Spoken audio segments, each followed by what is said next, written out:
very good afternoon, everyone. I am walking up here beside Bearden Creek. Now, Bearden Creek is hopefully going to lead me up to Bearden Falls, up on the escarpment here. Bearden being one of the other sisters that I mentioned a couple of weeks ago when I went up to Cochran Falls. If you want to see that video, then I'll put a link to it up above. But Bearden is another of those three sister waterfalls here, the third one being Amicalola. And I'm heading up beside the creek here. It's a pretty nice trail up by the creek, but the wet weather we've been having has made it a little soggy going. However, very nice, and the sky, well, it was overcast, so I was hoping it would be great weather for taking pictures of waterfalls, but it looks like the sun is starting to peek through a little bit, so we'll just have to see how we get on.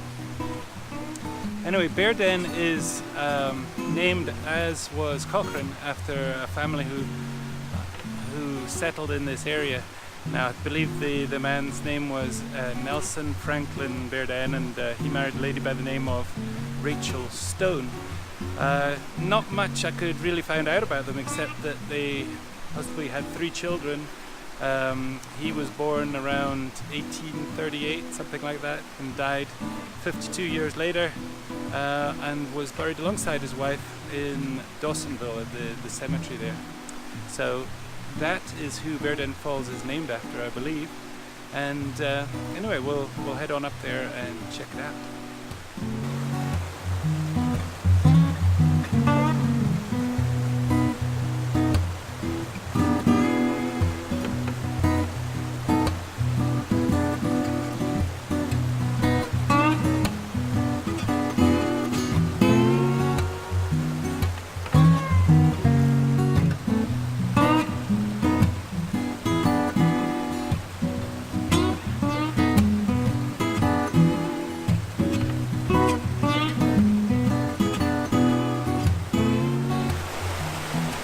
So I stopped at this little, I guess, cascade you would call it, on the way up the hill, just to get a breather and some water.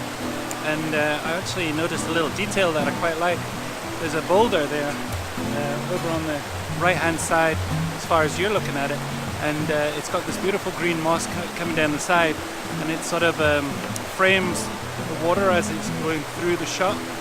But the thing is that the sun at the moment is directly onto the stream, and so I'm going to wait a little bit later on, maybe catch it on the way back down the hill, and try and see if that sun will move around just a little bit so that it'll light up that moss, because it's got this real vibrant green to it. So after I've been up to the waterfall and on the way back down, I might just give this one a go.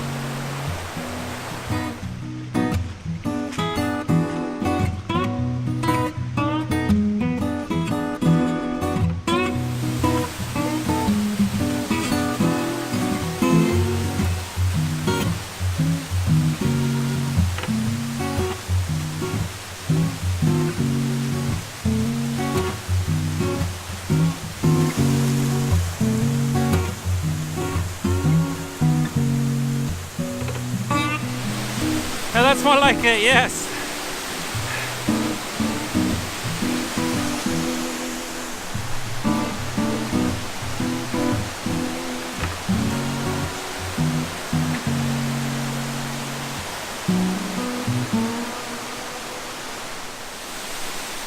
So I'm up here on top of this huge boulder down the very bottom of the waterfall. It's the absolute perfect place for taking a picture of the falls. You get a little bit of a more elevated view, not quite looking straight up at the waterfall, which you quite often are.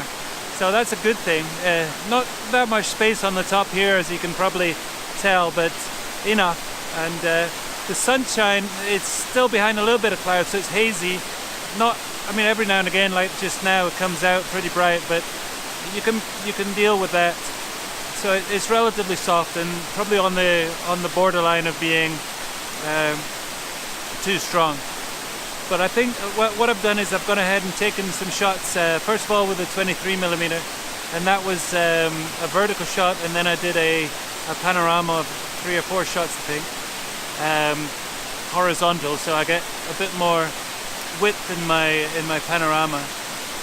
And I've also got on there a neutral density to slow the water down, which is I think a 3-stop.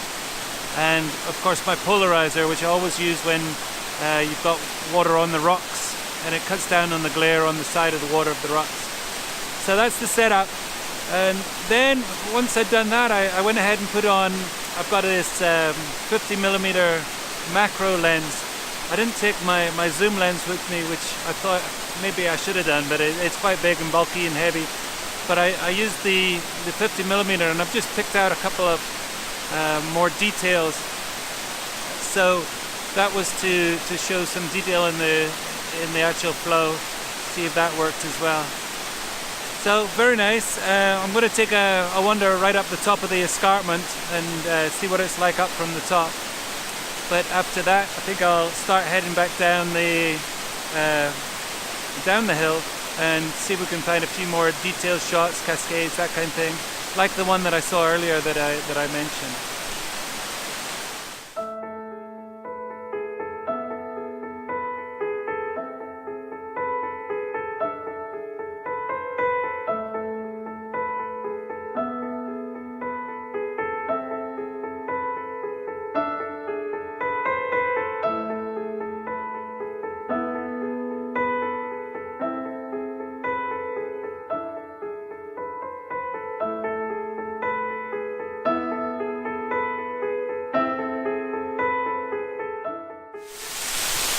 So I found this lovely wee vantage point just near to the top of the falls, and I'm really liking the way the water is bouncing off this rock down here. So I think I'll put that 23mm lens back on because I'm quite close. There's a fair bit of spray, so that's going to be an issue just cleaning the lens. But I'm going to go ahead and see what kind of shot I can get with this one as well. Looks kind of nice.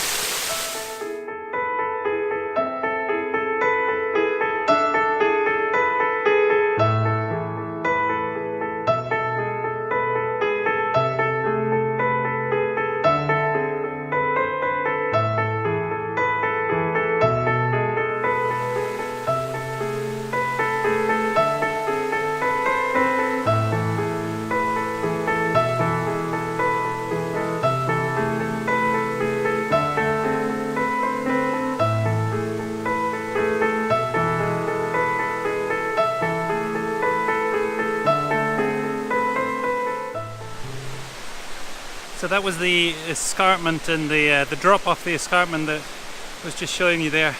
I've come a little bit away from it, so the sound on the mic is a little better, but I just wanted to give a brief overview of the trek up here because some people are very interested in that. And basically it's quite a short hike. There's a few river crossings or creek crossings, as it were, Bearden Creek.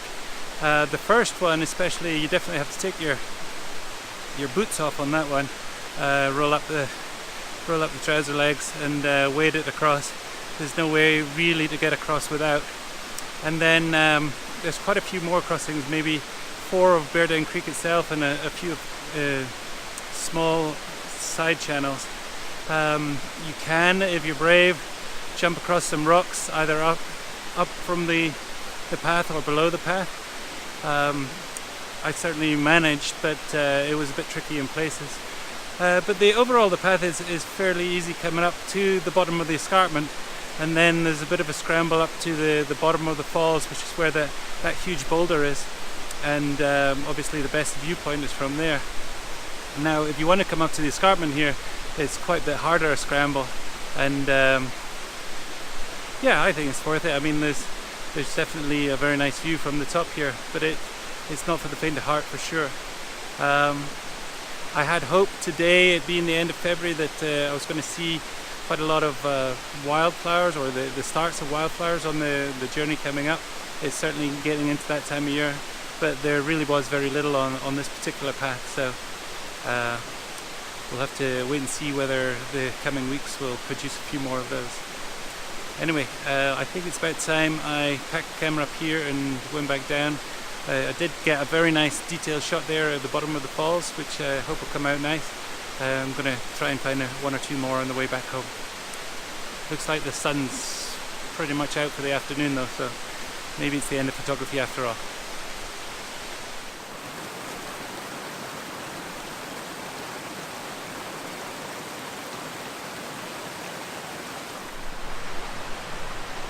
So I just finished taking that picture that I was wanting to do earlier on the way up, and sure enough the sun had come round in the sky, so it was lighting up the side of the boulder where the green moss was, which I think I managed to capture, although I had to wait for the sun to go behind the cloud because the dynamic range was a little much.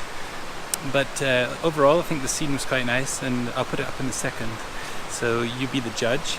But one thing to look for, when I was reviewing the image, I saw that the white water created this image, and to me it looks like a leaping frog or a jumping frog or something like that. See if you can see that in the image too. Thought it was pretty neat. Anyway, it's getting late, the sun is about to go behind the ridge there, and I've got to get back to the car, hopefully without getting my feet wet. See if I can manage to get across the creek a few times without falling in. And then of course at the far end I definitely will have to take my boots off. But so far today I haven't managed to need the waders, so that's quite good. Anyway, I shall say goodbye for tonight. Thanks again for joining me on my little adventure, and we will see you on the next one next week. Thanks a lot.